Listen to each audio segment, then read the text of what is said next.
Hello students, कैसे हैं आप? आई होप आप हेल्दी होंगे, खुश होंगे और स्ट्रेस फ्री होंगे। मैं आपको पढ़ा रही हूँ 8th क्लास की वसंत भाग 3। मैंने आपको 2 पोएम करा दी हैं। आज हम तीसरी पोएम लेंगे। यह सबसे कठिन समय नहीं है। चलिए इसके बारे में मैं आपको बताती हूँ। इस कविता की कवित्री है जया जादवानी। इनका जन्म हुआ था 1 मई 1959 में। स्थान था इनका कोतमा, शहडोल, मध्य प्रदेश। ठीक है। इस कविता के माध्यम से कवित्री एक आशावादी दृष्टिकोण दिखा रही है कि हमें चीजों के प्रति हमेशा आशावादी रहना चाहिए।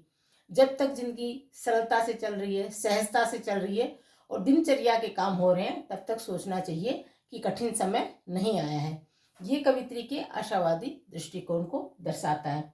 सबसे पहले आप लिखेंगे प्रसंग। प्रसंग में क्या लिखेंगे? यह कविता कौन सी कविता है? यह सबसे कठिन समय नहीं है, हमारी पाठ्य पुस्तक वसंत भाग 3 से लिया गया है। कविता को जया जादवानी ने लिखा है। यह कविता हमें हमेशा आशावादी दृष्टिकोण रखने की प्रेरणा देती है। अब मैं इसकी व्याख्या करती हूँ। चलिए व्याख्या शुरू करते हैं। नहीं, यह सबसे कठिन समय नहीं, अभी भी दबा है चिड़िया की चोंच में तिनका और वह उड़ने की तैयारी में है। इसका मतलब क्या हुआ कि नहीं, यह सबसे कठिन समय नहीं, कि अभी सबसे कठिन समय नहीं आया है। क्यों नहीं आया है? क्योंकि जो चिड़िया है उसकी चोंच में अभी भी एक तिनका दबा हुआ है। तिनका मतलब कि अब भी वो अपना घर बनाने की तैयारी में है। जो दिनचर्या के काम करती है वो कर रही है, उसको अपना घोंसला तैयार करना है, उस तिनके उठा उठा के वो अपना घोंसला बना रही है और जो दिनचर्या के काम हो रहे हैं वो कर रही है। तो जब कोई दिनचर्या के काम करता है तो इसका मतलब अभी कठिन समय नहीं आया है, जिंदगी सहज और सरलता से जैसे चलती है वैसे चल रही है।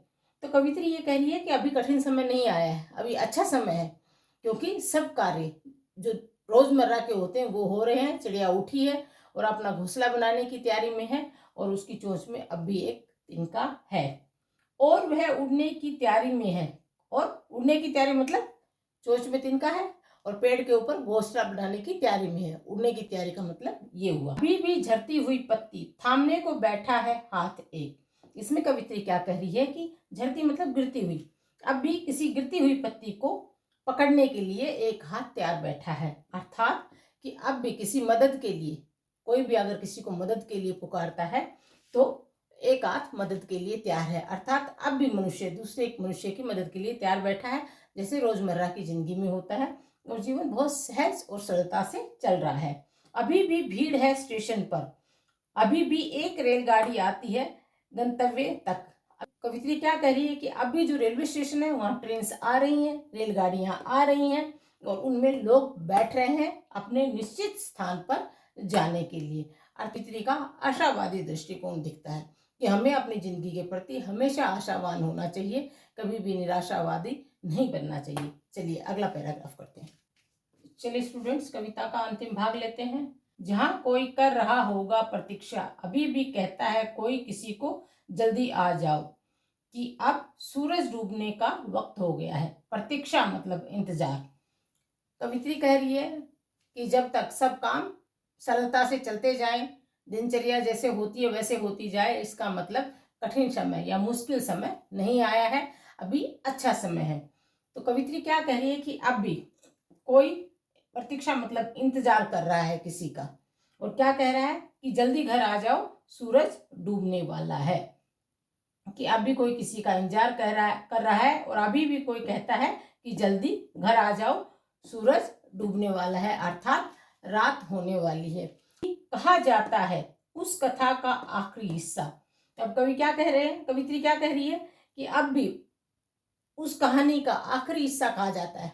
कहानी का आखिरी हिस्सा बहुत रोमांचक होता है। कहती दादी नानियां अब भी कहानियों का वो आखिरी हिस्सा सुना रही हैं और बच्चे बहुत रोमांचित होकर उसको सुन रहे हैं।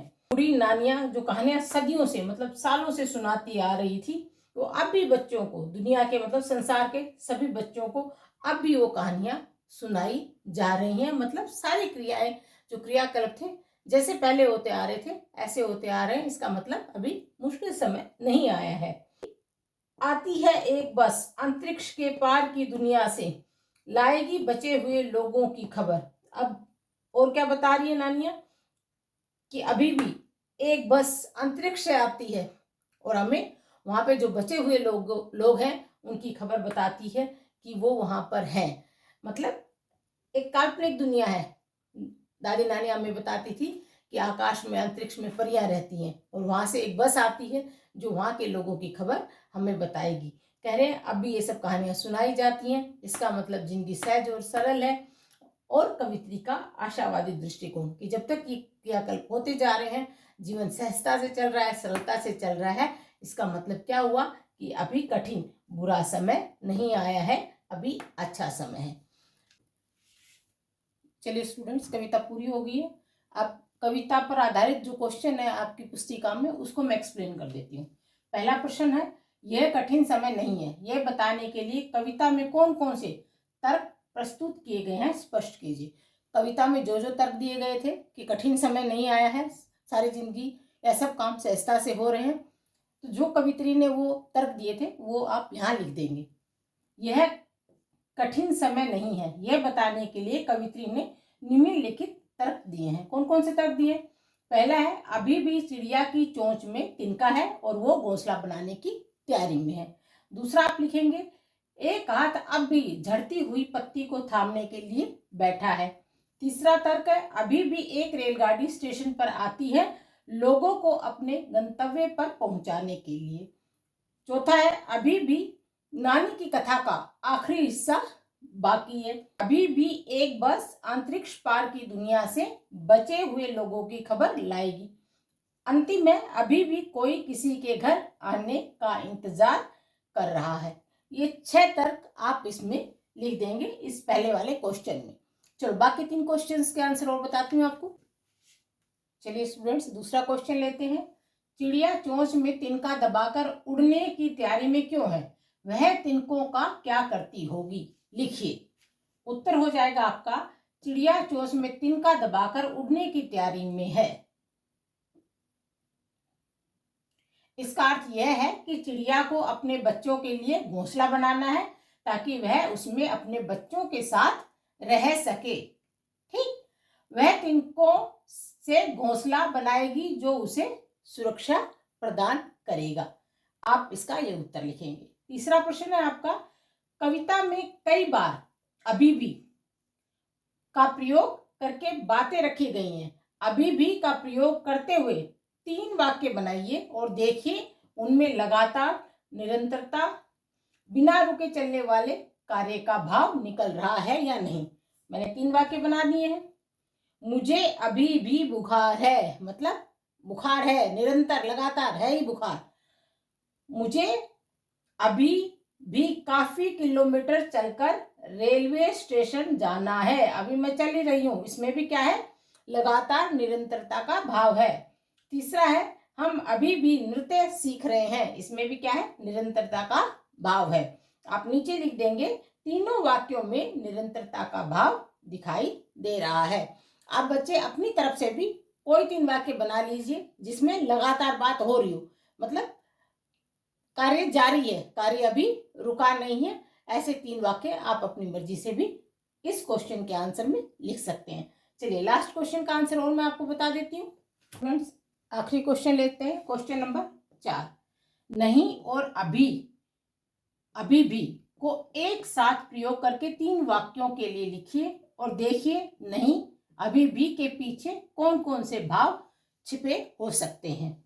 आपका उत्तर रहेगा, नहीं अभी भी मैंने खाना नहीं खाया है, नहीं अभी भी मेरा मित्र नहीं आया है, नहीं अभी भी स्कूल की इमारत नहीं बनी है। ऐसे करके आप अपनी तरफ से भी 3 वाक्य बना सकते हैं। अब इसमें भाव कौन कौन सा छुपा है?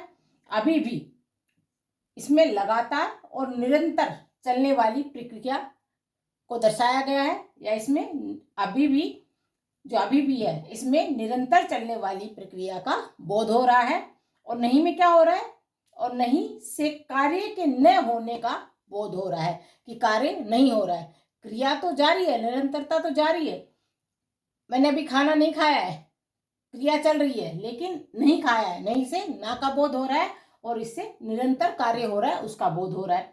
नहीं, अभी भी मेरा मित्र नहीं आया है क्योंकि मैं इंतजार कर रहा हूँ, निरंतरता है वाक्य में लेकिन नहीं आया है, ये ना होने का बोध करा रहा है। नहीं, अभी भी स्कूल की इमारत नहीं बनी है, स्कूल की इमारत बननी है लेकिन नहीं, अभी नहीं बनी है, इसमें न होने का बोध है।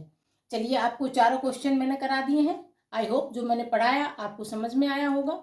समझ में आया हो तो प्लीज़ मेरे चैनल को लाइक कीजिए, शेयर कीजिए और सब्सक्राइब कीजिए। अपना ख्याल रखिए, खुश रहिए, सदा मुस्कुराते रहिए। Bye bye.